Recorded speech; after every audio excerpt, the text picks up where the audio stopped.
Assista agora a TV Ezra, em parceria com o programa Shalom Brasil, nas ruas de Israel, trazendo a cobertura dos impactos gerados pelos conflitos e ainda uma entrevista com o major porta-voz do Exército de Israel na América Latina, Roni Kaplan.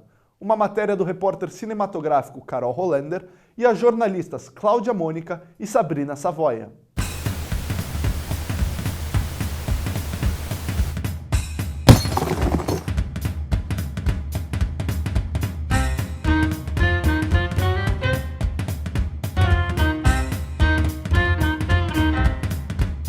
Bem-vindos à TV Ezra Brasil. Neste programa você confere as principais matérias que produzimos especialmente para o programa Shalom Brasil.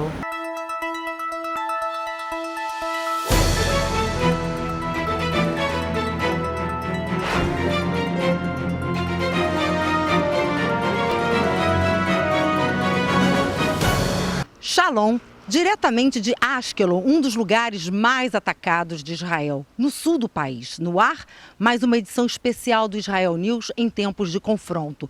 Nossa equipe vem acompanhando passo a passo da chamada Operação Guardião das Muralhas, ou seja, o contra-ataque de Israel frente aos bombardeios que vêm de Gaza por terroristas do Hamas. E para começar, Israel vem tentando neutralizar um dos comandantes militares do Hamas, Mohammad Deif, pelo menos 2 vezes na última semana e meia desde o início da operação. Fontes afirmam que a captura de Mohammad representaria uma forte baixa para o Hamas. Desde o início do conflito, foram disparados aproximadamente 4.000 mísseis da faixa de Gaza aqui em Israel, atingindo prédios, escritórios, lojas e ruas. As sirenes soaram enquanto mísseis atingiam a área central de Israel, Tel Aviv, e uma das cidades mais atingidas foi Ramat Gan. O secretário de Estado americano Antony Blinken disse que Israel já enviou aos Estados Unidos um relatório com informações sobre o bombardeio de um prédio em Gaza que abrigava escritórios da imprensa internacional. Blinken disse que as informações foram recebidas através de canais de inteligência. No entanto, ele se recusou a dizer o que contém no relatório, alegando que o material não poderia ser comentado. Todo tipo de ataque de mísseis contra Israel vindo de qualquer lugar, a população é alertada pelas sirenes que tocam imediatamente para que as pessoas possam se abrigar do perigo. A faixa de Gaza é um território de 40 quilômetros de comprimento e com largura entre 5 e 12 quilômetros. Tem cidades maiores e menores e ainda muitas aldeias. 2 milhões de pessoas vivem ali e 100 quilômetros de túneis subterrâneos construídos pelos terroristas para se abrigarem e também guardar material bélico. Esses túneis foram atacados e destruídos por Israel. Nesta última quarta-feira, após alerta, 4 lançamentos de mísseis foram identificados do Líbano contra Israel. O sistema Iron Dome interceptou um lançamento. 1 caiu em área aberta e 2 no mar. Nesse momento, nós estamos aqui no Centro de Comunicação das Forças de Defesa de Israel e nós vamos entrevistar o Major Roni Kaplan, que é o porta-voz das FDI. Major, antes de tudo, muito obrigada por atender ao nosso pedido e a nossa entrevista começa com a seguinte pergunta: por que existem tantas vítimas em Gaza durante esses conflitos? La razón, Mónica, es porque o Hamas eles estão utilizando a civis como escudos humanos. O Hamas ha invertido en muerte durante muitos años. Eles estão lançando foguetes desde centros de população civil na Franja de Gaza hacia centros de população civil em Israel, utilizando seus civis como escudos humanos e os nossos como carne de canhão.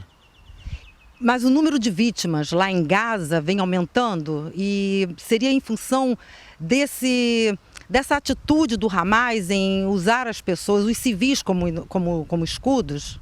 Según nuestros números, en este momento hay 140 terroristas del Hamas y de la Jihad Islámica Palestina que han muerto dentro de la Franja de Gaza. Además de los 3.600 cohetes que fueron lanzados por Hamas hacia Israel, unos 550 han caído dentro de Israel. Y esos 550 foguetes que fueron lanzados por Hamas eles deixaram 25 vítimas civis também na Franja de Gaza. Ademais, esos foguetes cortos. Además, tem que ter em conta que, em total, todas essas informações estão sendo passadas por o Hamas, por o Ministério de Saúde do Hamas, que em outros conflitos para trás, eles utilizaram números incorretos para com a comunidade internacional sobre o que está passando na Franja de Gaza. Agora, existe ainda a possibilidade de haver um contra-ataque de Israel através dos tanques, um contra-ataque terrestre? E quais seriam as consequências disso? Existe todo tipo de possibilidades. Não se sabe o que é o que vai passar neste momento. A gente está fazendo os planos de contingência. Um ataque por terra deixaria muitos mais mortos, principalmente do lado dos civis da Franja de Gaza. É por isso que o Israel está pensando muito bem se fazer um ataque por terra ou não, porque Israel respeita os civis na Franja de Gaza mais que o Hamas lo hace. Agora, Israel, sempre que programa um ataque, o país avisa onde vai ser...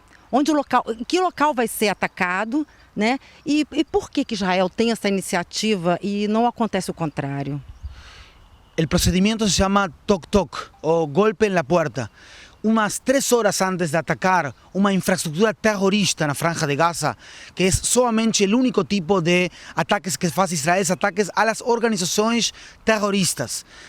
Umas 3 horas antes de atacar, Israel faz uma chamada telefônica pidiendo a los civiles que eles se vayan de lá porque essa infraestrutura terrorista Israel vai atacar esse lugar. Depois, os civis não vão de lá. Israel manda como uma espécie de balas de salva ou como um foguete de salva que não tem pólvora, não tem nenhum tipo de explosão, somente ruído, até que a gente sai de lá.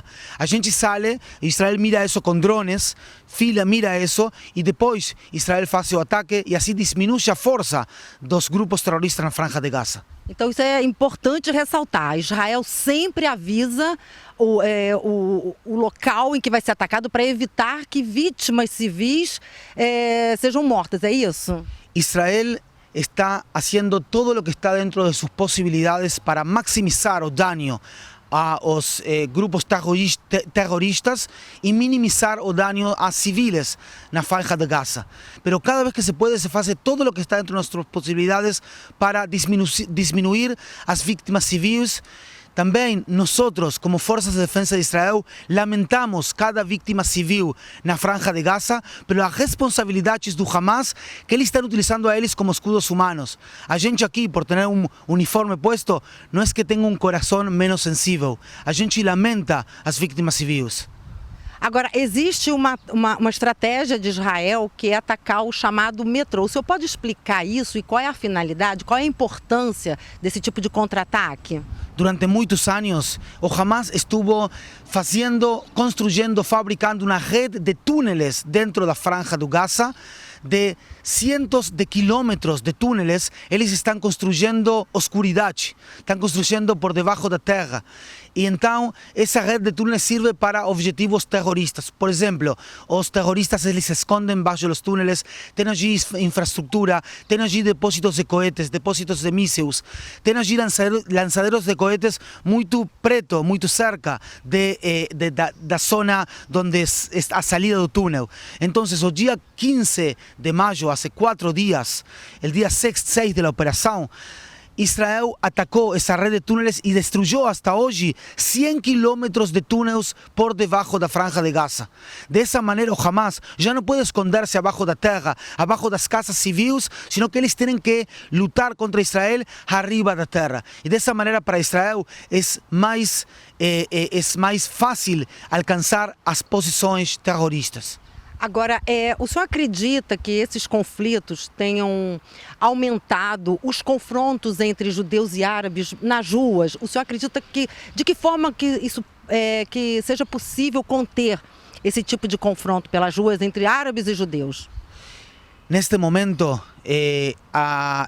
o Hamas estuvo incitando a muita população árabe aqui em Israel para atacar a judeus. Eles falaram, eu estou citando, vayan a comprar cuchillos y corten la cabeza para los judeos. Durante muchos años o Hamas está incitando contra Israel y ellos no reconocen la propia existencia del Estado de Israel. En su Carta Magna, en su Constitución, está escrito: Israel existe y continuará existiendo hasta que el Islam lo elimine a Israel, así como ha eliminado a muitos outros. A gente cree que, de todas maneiras, dentro do Estado democrático de Israel, a gente vai vir junta em tranquilidade e em paz em umas semanas, em uns meses mais também, quando este conflito se culmine. Agora, para terminar, nesses conflitos foram convocados, se eu não me engano, 9.000 reservistas. O que significa isso para o país? O que significa participar desse confronto para os reservistas também? Eu sou também reservista, eu sou pai de 5 filhas e a gente ser reservista significa deixá-lo tudo para venir a defender a su país. Significa ponerse la casaca color de oliva como la paz para venir a defender a nuestra familia, a nuestros vecinos y a todo el país democrático de Israel. No importa si ellos son judeos o árabes, a todo Israel significa eso y básicamente a gente quiere defender y quiere hacer aquí un país com segurança, com paz, com estabilidade para minhas filhas e para as próximas gerações. Qual é a mensagem que o senhor deixa para o mundo? Neste momento, Israel se está defendendo, mas Israel está sacando também muita luz ao mundo. Está tentando de encontrar uma vacuna contra o câncer, está tentando de encontrar uma solução aos acidentes de trânsito, uma solução na dependência de petróleo, uma solução a como vamos a dar comida a 1.500 milhões de pessoas mais em um mundo que vai ter em 15 anos esse tipo de quantidade de gente. Então, a gente quer deixar de defender-se. A gente quer deixar de ter guerras e que Israel pueda concentrar-se somente em fazer de este um mundo melhor. Não somente aqui para os israelenses, sino para os brasileiros, para toda a América Latina ou para todo o mundo.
Eu sou Cláudia Mônica e este foi o Israel News desta semana, que fica por aqui, mas sempre com a esperança e com fé por dias melhores.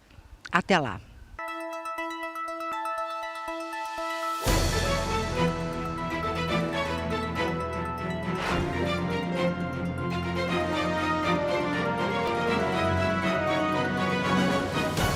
Não se esqueça de compartilhar, se inscrever e apertar o sininho agora no nosso canal no YouTube e deixe sugestões de matérias no nosso e-mail TV Ezra Brasil, a TV do brasileiro em Israel.